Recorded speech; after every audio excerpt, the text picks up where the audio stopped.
Welcome sa aking channel mga kaibigan ng kapatid at ito na nga ang update sa ating episode 7 na sa action seryeng Black Rider. Huwag pong kalimutan mag-like, comment, and subscribe. At ito na po ang mainit na inyong pakatutukan. Sa pag-uusap ni Edgar Magallanes at ama ni Jasper, nakikirami ito para kay Jasper. Parang anak niya rin itong si Jasper. Ngunit ang problema, dagdag pa niya ay umaalingasaw na ang pagkamatay ni Jasper.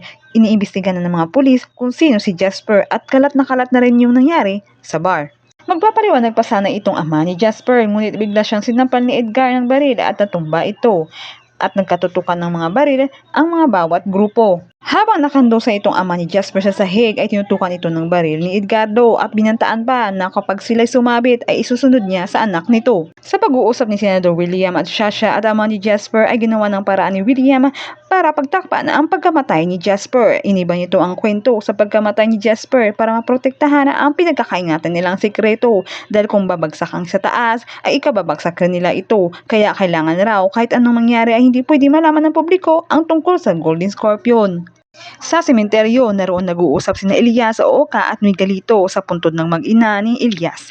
Bumalik na naman sa mga alaala ni Elias ang mga bangungot na pinagdaanan ng kanyang pamilya at ayon sa kanya ay lalo pa itong nagalit sa mga sindikato dahil sa tinakpan na naman nila ang tungkol sa pagkamatay ni Jasper. Sabat naman ni Miguelito ay silang ibig sabihin nito, malalaking tao raw ang kalaban ni Elias pati na rin ang binabangga nito.